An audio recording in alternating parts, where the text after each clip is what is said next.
Čia tikriausiai buvo pats pirmas žaidimas, kurį aš pamačiau ant konsolės apskritai. Tos ugnis, ta pilies muzikėlė, tikriausiai ne vienam iš mūsų yra atsakingas už tokį nerimo jausmą ir daug susapnuotų košmarų.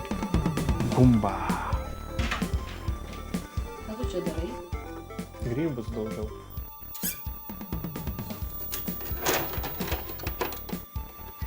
Sveiki, prisijungę prie 4 epizodo ir šiandien aš turiu žaidimą, kuris mano kartai buvo, galima sakyti, pradų pradas, o ir šiaip tikriausiai vienas geriausių kada nors sukurtų žaidimų – Super Mario Bros. Hardcore'iniai retro žaidėjai tikriausiai pasakys, kad labai jau tiesmukas pasirinkimas, tikriausiai žaistas milijoną kartų visų. Bet jeigu dar tik pradėjo domėtis retro konsolėmis žaidimais, tai manau, čia vienas nuo tų, nuo ko apskritai reikia pradėti šitą visą kelionę. Na ir žaisime mes jį, žinoma, ant originalaus Nintendo NES. Na ir bus man pačiam įdomu dabar vėl pabandyti, nes paskutinį kartą aš žaidimą žaidžiau ant Nintendo 3DS. Na va, be jokių loadinimų iš karto mus pasitinka meniu. Vienas arba du žaidėjai, renkamės vieną. Viskas vyksta instant, čia ir dabar. Viena geriausia melodija, kada nors sukurta video žaidimui. Vienareikšmiškai. Yra daug gerų soundtrackų, bet šios melodijos niekas nepermuš. Jaučiu niekados. Na ir žaidimas iš karto išmoko tų pagrindinių basicų, nori, nenori, iš karto supranti side-scrollinimo esmę, kad užšokti visiems ant galvų, išmušti kubelius. Neturi daug pasirinkimo ir manau, kad iki po šių dienų tas principas išmokinti žaidėją nuo pat pradžių žaisti žaidimą yra sėkmingo žaidimo požymis. Tos melodijos tai jau įaugia į kraują. Šiaip valdymas mane visai nustebino. Galvojau, kad pažaidus Super Mario World ir visas kitas naujesnės dalis bus šiek tiek pasenęs, plaukiantis, gana responsive, gana atsako, jeigu lietuviškai, kad kalbininkai manęs nenubaustų. Čia tikriausiai buvo pats pirmas žaidimas, kurį aš pamačiau ant konsolės apskritai. Vaikystėje, nežinau, kiek man ten metų buvo, 4 ar kažkas to, jau buvo 90-ieji, pas giminaičius ant Zilitono. Nežinantiems Lietuvos istorijos, tai aš pasakysiu, priminsiu, kad NES'o tai mes niekas nematėm tais laikais. Buvo kinietiškos kopijos, jie vadinosi Zilitonai. Buvo ten jų daugiau versijų, bet mes vadindavom visus Zilitonais. Tai iš esmės žaidimai tie patys, tik tais pati konsolė yra piratinė, kinietiška būdavo, o ne originalus Nintendo, kaip mes čia dabar žaidžiam. Tai kai aš pamačiau tą žaidimą pirmą kartą, tai aš po šiai dienai prisimenu tą momentą ir ten man gal nelabai daug leido vyresni vaikai paspaudyti, bet įspūdis buvo kažkas tokio. Gal ir buvo aš prieš tai matęs kompiuterinių žaidimų ant kažkokio tai ten personalinio, bet nieko tokio linksmo kaip čia, tokio personažo kabinančio, tos tokios muzikos ir tas patyrimo jausmas, čia vat, kad iš tikrųjų tai čia viskas padaryta taip, kad tu jaustum, kad kažką atrandi, ateini į šoną ir ten tau visokie atradimai. Nors iš esmės tai čia generic side-scrolleris. Čia nuėjom į tokį shortcutą, kur iš karto nusikelsim 4 pasaulį. Čia aš net negalvodamas jau tai darau iš tikrųjų. Dabar kalbu ir net pats nesupratau, kad tą shortcutą padariau. Jau įaugę, kiek kartų šitas žaidimas yra peržaistas, aišku, jau seniai. Na, čia tos ugnis, ta pilies muzikėlė, jau artėjant prie to Bowserio, kuris ten tada kitaip vadinosi King Koopa ar kažkas to. Tikriausiai ne vienam iš mūsų yra atsakingas už tokį nerimo jausmą ir daug susapnuotų košmarų.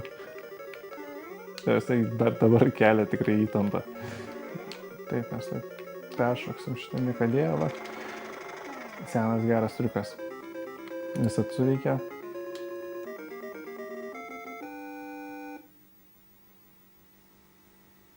Nu, va, čia kažkoks skubės dalis pasakė, kad princesė ne čia ir vis dar ant to pačio Nintendo žaidžia po šiai dienai.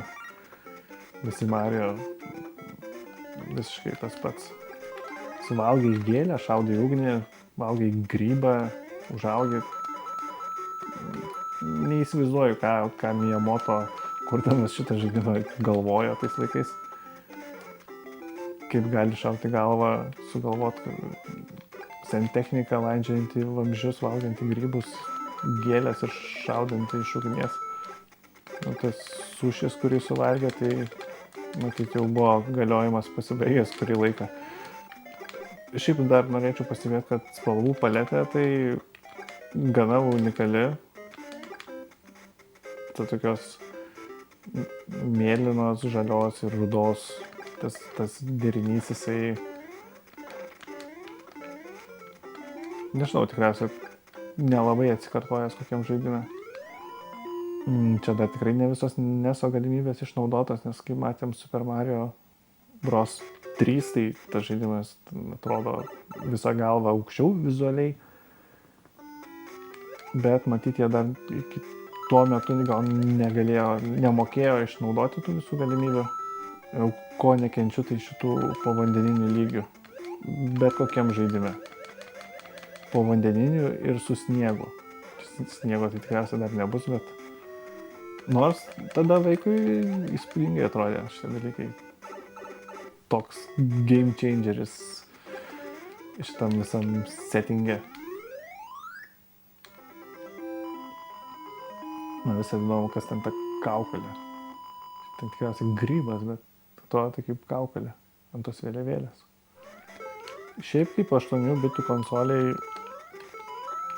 čia yra... Šiknonu. Nelengvi tada žaidimai buvo. Nebuvo seivų. Žaisdavom ne mėnesiais, bet metais. Ar tai būtų tas žaidimas, kurį imčiau į negyvenamą salą, ar bent jau vienas iš tų žaidimų, kurį imčiau į negyvenamą salą, tai tikrai taip.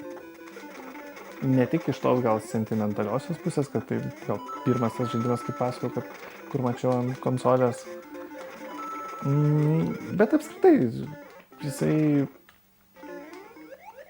yra visa esencija, apskritai, kuom yra smagus kompiuterinis žaidimas. Jisai yra paprastas, bet tuo tarpu labai išradingas. O, dar naktį norėjau jums parodyti. Ta prasme, galimybių labai palyginus nedaug turi konsolė, bet viskas išnaudota taip, kad visa šita Mario kelionė per tos 8 pasaulius, nors praktiškai visus tokius pat, jinai neatsibosta ir vis nustebina, ir tas būna atradimo jausmas ir nustebimas ir pasigrožėjimas. Ir viskas šitam žaidime yra. Čia kaip sumuštinis su šlapenka. Nepasensta, paprastas ir geras. O ir šiaip originalus NESo pultelis man patinka. Atrodo labai nepatogus kampuotis, bet kažkaip jisai tikrai ergonomiškai į tą ranką įkrenta ir D-padas labai maloniai spaudosi man. Palyginti su Sega, tai tikrai daug maloniau. Šitas D-padas lendam į dar vieną kanalizoką. O šiaip tai norėčiau išgirsti jūsų nuomonę, kas yra geriausias Mario ir pirmas Mario, į kurią čia vietą atsistoja tam reitinge. Noriu išgirsti visus argumentus.